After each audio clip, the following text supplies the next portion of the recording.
Bismillahirrahmanirrahim. Assalamualaikum warahmatullahi wabarakatuh. Waalaikumsalam warahmatullahi wabarakatuh. Innal hamdalillah nahmaduhu wa nasta'inuhu wa nastaghfiruh wa na'udzu billahi min syururi anfusina wa sayyiati a'malina. May yahdihillahu fala mudilla lahu wa may yudlilhu fala hadiyalah. Asyhadu an la ilaha illallah wahdahu la syarika lah wa asyhadu anna Muhammadan abduhu wa rasuluhu la nabiyya ba'da. Allahumma salli wa sallim wa barik ala sayyidina Muhammad wa ala alihi wa ashabihi ajma'in. Amma ba'du fa ya ibadallah ittaqullah qatuqatihi wa la tamutunna illa wa antum muslimun. Ikhwafillah rahimakumullah. Alhamdulillah, kita panjatkan puja dan puji syukur kehadirat Allah Subhanahu wa taala yang telah mencurahkan hidayahnya, petunjuknya, bimbingannya, pertolongannya kepada kita semua sehingga kita masih bisa hidup sebagai hamba Allah yang bisa menikmati nikmat iman, nikmat Islam yang luar biasa. Yang mudah-mudahan kita mati dalam keadaan husnul khotimah. Amin. Dan membawa Islam sebagai identitas kita sampai kita wafat kelak. Salawat dan salam semoga terlimpah dan tercurah kepada uswah hasanah junjungan kita tercinta, suri teladan kita Nabi kita Muhammad sallallahu alaihi wasallam yang kita rindukan syafaatnya di yaumul qiyamah nanti. Kita awali dengan melapatkan basmalah bersama-sama. Bismillahirrahmanirrahim. Kembali lagi dalam konten bincang-bincang kristologi dan masih bersama sahabat kita tercinta yaitu Ustadz Donditan ya. Aduh, ya. Jangan Ustadz. Pak Dondi ya, Pak Dondi ya. Pak Donditan, Masya Allah ya. Beliau ini merendah ya. Padahal kata Habib guru beliau ini ya, Habib Haidar, ilmu itu bukan dari pecinya. Setuju. Pakai topi juga bisa punya ilmu gitu. Masya Allah. Bukan dari sarungnya. Bukan dari sarungnya. Oh, ya, bukan sarungnya. Tapi yang pakai sarung ya berilmu kan itu. Pasti. Enggak juga, bisa juga habis sunat. Habis sunat ya. Mau tidur lagi. Mau tidur. Aduh, Masya Allah. Baik ya Alhamdulillah, ini guyonan sebentar ya. Supaya ada hiburan, nggak tegang ya. Sebelum kita mulai pembahasan kita malam hari ini temanya seru nih, tentang ada agama yang zaman now nih, era digital, hari gini, era 4.0 ini, masih jualan mukjizat. Nah ini luar biasa ini, supaya laku agamanya.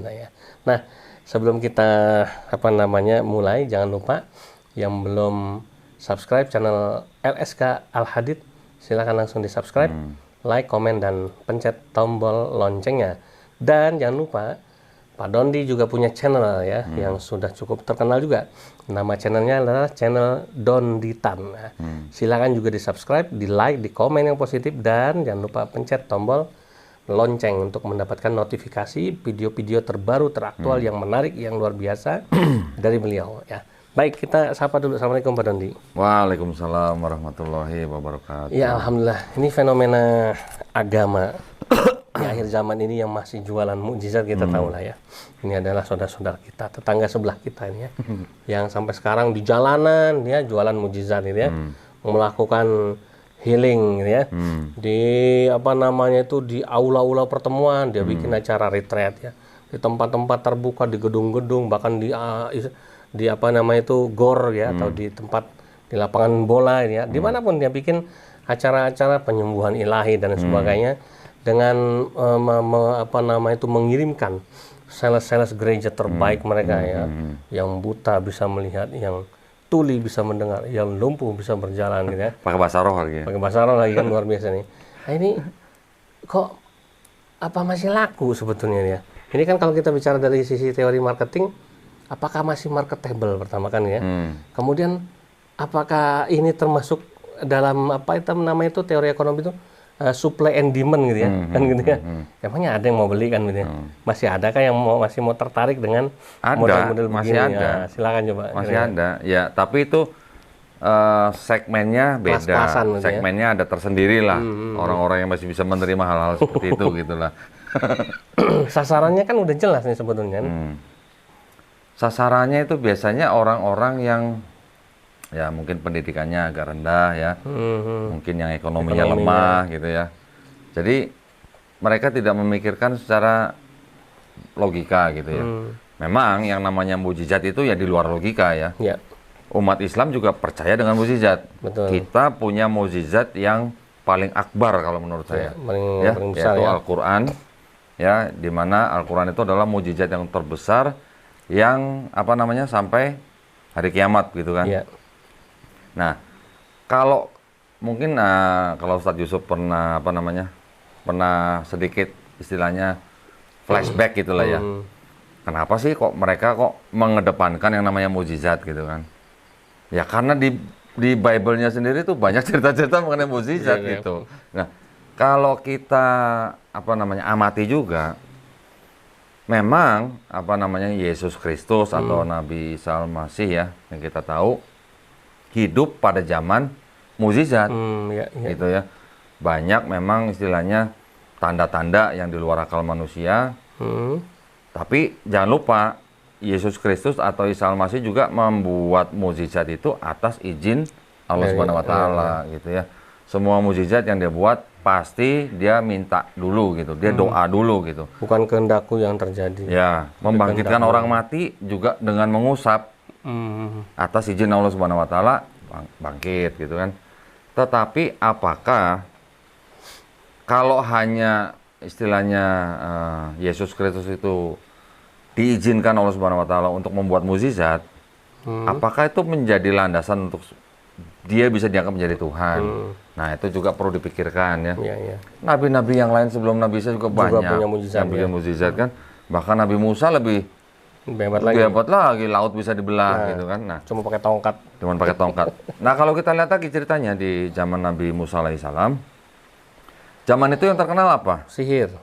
Nah, Nabi Musa diturunkan Taurat dan juga kemudian melawan tukang-tukang sihir daripada Firaun. Iya kan? Dengan sihir juga ya. Ya mukjizat kurang lebih dengan sihir dengan mukjizat mungkin beti lah ya, beda-beda tipis gitu di mata manusia. Tetapi artinya kok Nabi Musa alaihissalam membuat mukjizat yang dahsyat begitu, kok nggak dijadiin Tuhan gitu ya? Itu juga perlu dipikirkan juga. Bahkan dia bukan cuma sihir dan apa namanya itu membelah laut, menghilangkan tulah. Menghilangkan tulah. Bukan menghilangkan, menurunkan tulah malah. Ya, menurunkan. Memberikan beberapa tulah. Kemudian kan akhirnya ini berlalu ya, meminta pada Tuhan supaya dihentikan kan. Ya, tulah itu kan diturunkan kan latar belakangnya untuk membuat Raja Firaun mau melepaskan bangsa Israel gitu kan. Tapi ada yang lucu juga tuh sebenarnya. Gimana? Di tulah keberapa saya lupa ya. Semua binatang ternak. Nah, sebentar. Ini orang-orang saudara-saudara Muslim kita ini mungkin nggak paham tulah itu apa. Tulah itu kayak kutuk lah. Kutukan ya. Kutukan gitu ya. Nah, di tulah keberapa saya lupa. Itu semua binatang ternak dari mulai sapi, lembu, kuda ya. Kuda nih ya. Kambing, domba, semua binatang ternak punya orang Mesir. Berarti kan termasuk punya Raja Firaun juga kan? Mati semua. Tetapi binatang ternak punya Bani Israel atau bangsa Israel, nggak ada yang mati. Yang mati cuma punya orang Mesir. Ya, termasuk punya Firaun kan. Udah mati semua, terus tulah yang lain ada kodok, tulah yang lain ada sungai menjadi darah gitu ya. Tulah yang lain nanti ada serangga, segala macam.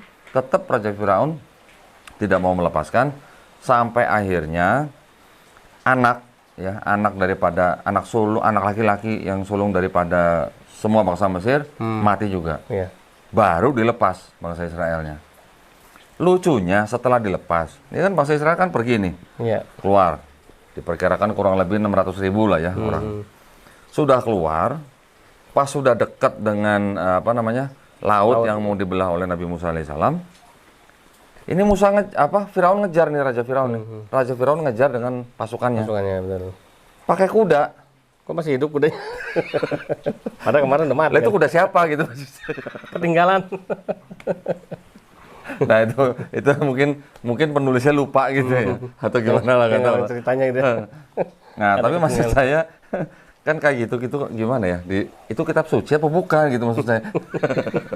Ada yang ketinggalan ya. Ada yang ketinggalan. Nah jadi kalau kita balik lagi ke mukjizat di zaman Nabi Yesus Kristus atau Isa alaihissalam itu ya zamannya memang zaman mukjizat. Nabi Musa alaihissalam juga zamannya zaman sihir atau zaman mukjizat. Nah pada zamannya Nabi Muhammad SAW, Quran diturunkan pada zaman apa? pada zaman syair, sastra gitu ya. Pada zaman itu bangsa Arab memang memiliki ilmu sastra sastra yang luar biasa. yang sangat tinggi gitu ya. Jadi bahkan beberapa tahun sebelum Quran diturunkan, mungkin 100 tahun atau 150 tahun sebelumnya, bangsa Arab itu sudah senang sekali dengan syair. Karena sastranya mereka udah sangat tinggi gitu. Bahkan qasidah, ya, itu syair yang dilakukan. Ya. Ya. Dan mereka dalam membuat syair-syair itu memang mereka punya rumus-rumus. Ya. Ada rumus-rumusnya gitu. Saya lupa namanya, istilahnya apa gitu rumus-rumusnya. Pada waktu Quran diturunkan, dibacakan oleh Nabi di depan bangsa Quraisy, pada kaget. Kok tiba-tiba bisa Pada kaget gitu. Ada sastra yang bagus nih. Nabi pada waktu itu seumur hidupnya juga dikenal bukan ahli syair. Betul. Bukan umi ya. Nah, bahkan umi. Tahu-tahu bisa membacakan Karya sastra yang luar karya biasa. sastra yang jauh di atas yang dipunya oleh ahli-ahli syair pada saat itu gitu loh. Sampai-sampai mereka bilang apa? Ini pasti sihir nih. Ya. Nah, sampai nuduh begitu. Tetapi sebenarnya mereka juga mengakui bahwa yang dibacakan oleh Nabi itu ini pasti bukan manusia yang bikin Yang gitu. ngarang, Ya, karena apa? Karena struktur daripada syair-syair di dalam ayat Quran Nggak ada itu, rumusannya dulu.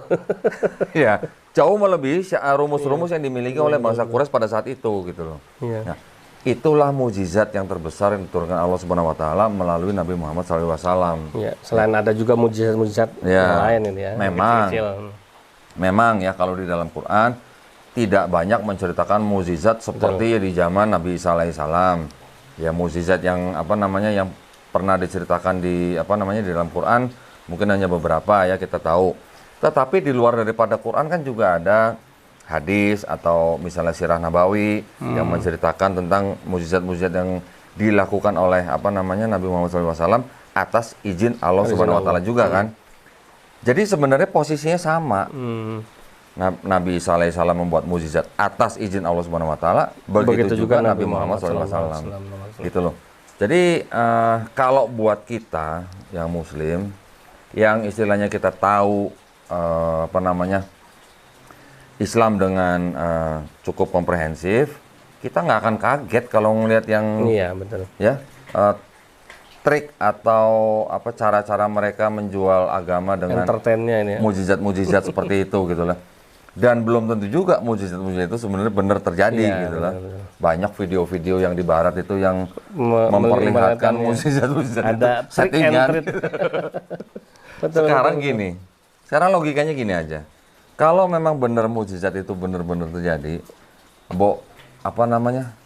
itu yang melakukan mujizat tuh, itu suruh pada ke rumah sakit itu loh. Nah ini kan mumpung lagi ada pandemi yang gitu COVID itu ya. Pada nggak disembuh-sembuhin gitu. Nggak usah divaksin ya kan, jadi nggak usah pakai obat. Nggak perlu vaksin kan kalau begitu kan. Tinggal datang aja ke rumah sakit, bikin mujizat sembuh semua. In the name of Jesus. Be healed kan gitu ya. Nah tapi gini persoalannya. Kalau mereka itu kan masih mengakui adanya mujizat dan para pendeta bisa membuat mujizat. Sementara kita di Islam itu istilah mujizat itu hanya dikenal oleh para nabi. Hanya nabi-nabi yang bisa melakukan mujizat. Tidak ada ustadz, kiai, habaib, ulama atau syekh yang bisa membuat mujizat. Kalaupun ada, itu namanya karomah kan ya. Ma'unah misalnya gitu ya, salah satunya. Sehingga kalau kita mau bandingin nih, ekspektasi orang-orang Kristen ini kayaknya terlalu lebay, terlalu berlebihan, terlalu ketinggian dengan menyamakan mujizat yang dilakukan zaman Yesus dengan mujizat yang dilakukan oleh pendeta-pendeta atau pastor-pastor zaman now nih kan. Kenapa mereka begitu sombong mengatakan in the name of Jesus is a miracle kan gitu kan? Padahal istilah itu kan harusnya hanya pantas kalau Yesus bikin mujizat, oke lah kita masih akui kan gitu ya, memang Nabi Isa alaihissalam punya mujizat itu. Tapi kok songong banget gitu. Kelas manusia biasa ngaku bisa melakukan mujizat. Bahkan Nabi Kristen zaman now nih yang lagi hit gitu ya.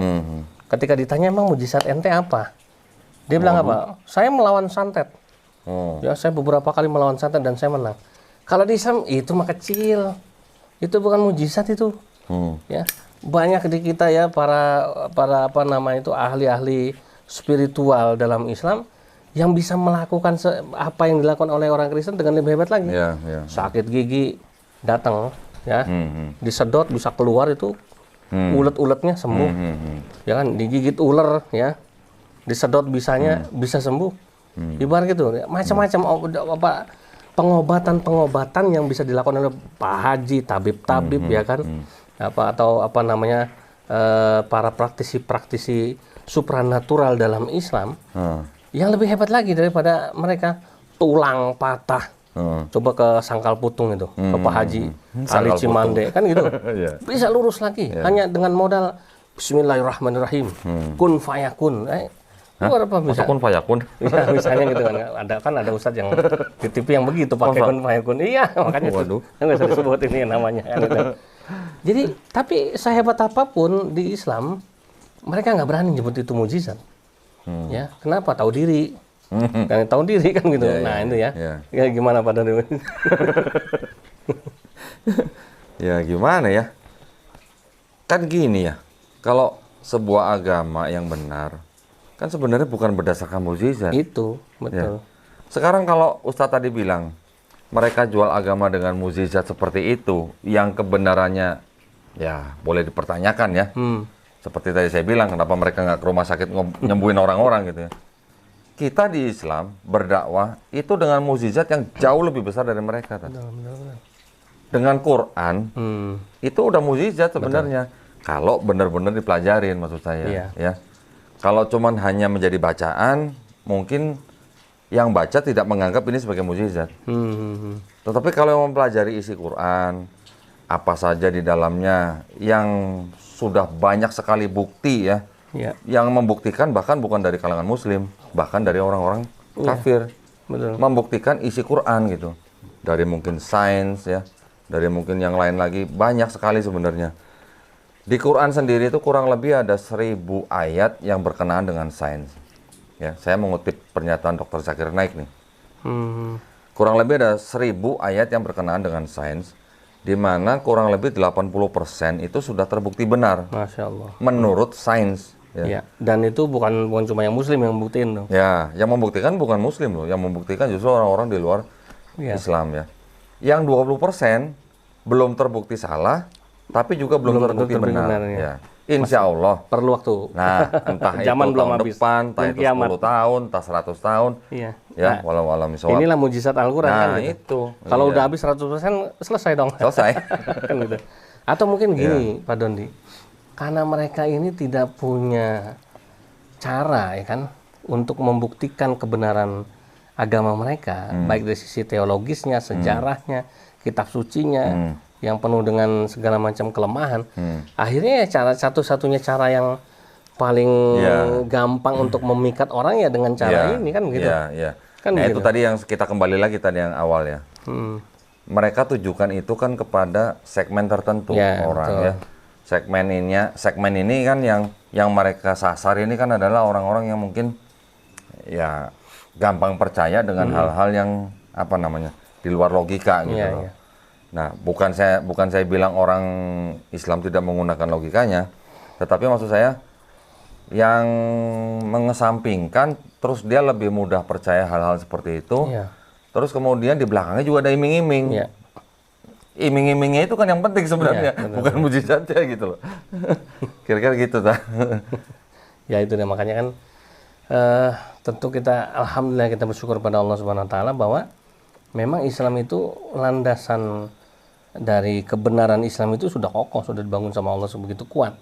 Sehingga tidak perlu melakukan cara-cara. Jadi begini, di Islam sendiri ya ada memang tadi ya sebagian para sebagian dari ada ustadz, ada Pak Haji atau kiai atau siapapun itu yang memang ahli di bidang tadi ya, di bidang pengobatan ya kan, di bidang supranatural dan lain sebagainya. Tapi hebatnya di Islam itu tidak semua orang Islam itu percaya, mudah percaya, kemudian tidak semua orang Islam itu juga setuju, tidak semua orang Islam juga ibaratnya itu larut menjadikan itu sebagai tujuan utama kan gitu. Jadi kalau di Kristen ini kan ini menjadi satu tren gitu ya, menjadi satu-satunya komoditas dan ini menjadi satu andalan, ya kan, andalan mereka gitu ya. Kenapa? Ya tadi udah kehabisan cara untuk bisa membuktikan kan ya. Sebaliknya tadi kan Pak Doni bilang ya bahwa ada sebagian besar umat Islam itu yang membuktikan nilai kebenaran Islam itu bukan cuma sekedar kita berdoa ya kan, kemudian pengen tahu-tahu tiba-tiba sembuh. Ya, misalnya saya pengen, ya Allah saya ini merasa badan saya ada yang kurang baik, misalnya ada jinnya, ada setannya. Kemudian saya baca ayat kursi 7 kali, kemudian tiba-tiba hilang misalnya gitu ya. Rumah saya kok kelihatannya kurang nyaman, kayaknya ada yang mengganggu saya ya, secara goib. Itu di Islam itu hal semacam itu ada memang. Ya, yang kemudian mempercayai itu, kemudian dia memerlukan itu, tapi tidak semua. Landasan utama itu bukan itu. Landasan utama bagaimana ya seorang muslim, bagaimana rumahnya mau nyaman, mau keluarganya sakinah, kemudian mau dirinya itu mendapatkan ketenangan. Satu, ya dekat sama Allah, taqarrub ila Allah. Ya kan? Kemudian baca Quran di dalam rumah setiap hari kan begitu. Kemudian banyak berzikir kepada Allah, ala bidzikrillahi tatmainnul qulub kan begitu. Itu yang dibangun. Jadi dasar-dasarnya ini adalah bagaimana mengamalkan ajaran-ajaran tadi. Al-Qur'an tadi. Satu lagi, banyak-banyak tafakur. Banyak tafakur kan ya, tafakkarus sa'atin khairu min ibadati sab'ina sanan. Jadi berpikir sejenak itu kata Rasulullah lebih baik daripada ibadah 7.000 tahun ya. Kan gitu, luar biasa. Masya Allah, 70 tahun. Jadi ini yang diamalkan gitu ya. Jadi bagaimana tadabbur Al-Qur'an ya, karena itu tadi sudah jelas landasannya. Maka ikhwah fillah yang dimuliakan oleh Allah Subhanahu wa taala, ini ada satu pesan yang barangkali perlu kita sampaikan ya. Ya tadi kata Pak Doni kan ini kan segmentasi aja gitu ya. Ada ini dilakukan kepada umat Islam yang memang kelas-kelasan lah. Tapi kan kita juga prihatin. Ya gimana pun juga mereka adalah saudara-saudara muslim kita yang wajib kita bentengi. Ada pesan apa buat saudara-saudara kita yang memang diincar ya, diincar sama sales-sales gereja ya kan, untuk bisa terjerat dengan misi-misi mujizat ini. Mungkin benar. Ya, yang paling penting yang jelas kita harus kembali dulu ke Quran gitu ya. Ke Quran. Quran sendiri itu adalah bukan buku sains ya. Sains maksudnya ilmu pengetahuan, bukan buku ilmu pengetahuan. Tetapi Quran itu adalah buku sains. Sains itu yang dimaksud adalah tanda-tanda. Ya. Di dalam ayat-ayat Quran S-I-G-N-S ya. Tanda-tanda, buku tanda. Di dalam Quran sendiri kan banyak ayat-ayat yang Allah Subhanahu wa taala kan menyuruh kita berpikir. Meminta kita berpikir. Apakah kita tidak bisa dengan mengamati misalnya fenomena ini, fenomena ini, itu semuanya adalah kebesaran daripada Allah Subhanahu wa taala. Itu semuanya adalah kuasa daripada Allah Subhanahu wa taala. Nah, kenapa tadi saya bilang Quran itu bukan buku sains ilmu pengetahuan? Karena sebelum ayat-ayat sains itu diturunkan ya di dalam Quran, mungkin ratusan tahun, mungkin ribuan tahun sebelum ada Quran, hal tersebut mungkin sudah diketahui oleh beberapa bangsa ya, di luar daripada bangsa Arab gitu ya. Ada beberapa tulisan, contoh misalnya mengenai besi yang diturunkan Allah Subhanahu wa taala ke bumi supaya manusia bisa menggunakan atau memanfaatkan ya. Itu ternyata kira-kira 1.200 tahun sebelum Quran turun, bangsa Mesir sudah tahu. Bangsa Mesir sudah tahu dan sudah ngomong, ada catatannya cuman saya lupa sih ya. Itu bangsa Mesir sudah ngomong bahwa besi itu memang turun dari langit. Dan mereka menggunakan besi itu untuk ya macam-macam. Ya besi kan sangat bermanfaat buat manusia ya. Bahkan kan kita mengenal ada yang namanya zaman tembaga, zaman besi, zaman perak gitu. Ya. Bukan zaman kuda besi ya. Apalagi jam tangan besi. Nah gitu, jadi Qur'annya sendiri tidak bukan buku ilmu pengetahuan, tetapi hikmah yang di dalamnya itu adalah Allah menyuruh kita berpikir. Ya.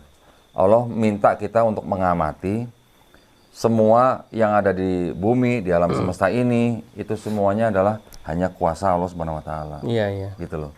Jadi, kalau untuk menangkal ya yang seperti tadi Ustadz bilang triks atau apa, atau yang jualan dari sel-sel agama itu, ya kita harus balik dulu ke Quran. Kita pelajari dengan benar-benar, kita makin bentengi akidah kita. Artinya mempelajari Quran bukan hanya baca ayatnya saja, tetapi aduh, seperti Habib saya bilang ya, Quran itu luas. Betul, Masya Allah. Ya, luas itu maksudnya bukan luas, ya mungkin tebelnya cuma segini, ya, tetapi arti dan makna di dalamnya itu sangat-sangat luas. Ya. Ya, jadi kurang lebih gitu. Jadi kita jaga akidah dan iman kita tuh dengan Quran. Ya. Ya, supaya kita tidak gampang terperdaya oleh apa itu aksi-aksi jualan seperti itu gitu. Iya, kurang lebih gitu, Tat. Ya makanya di Al-Quran kan dikatakan afala tatafakkarun ya. Ya. Apakah kamu itu tidak berpikir ya? Afala Tetapi ta'qilun ya. Tetapi yang jelas Quran sendiri kan secara tegas sudah menyatakan zalikal kitabullahi raiba fi. Betul kan? Betul.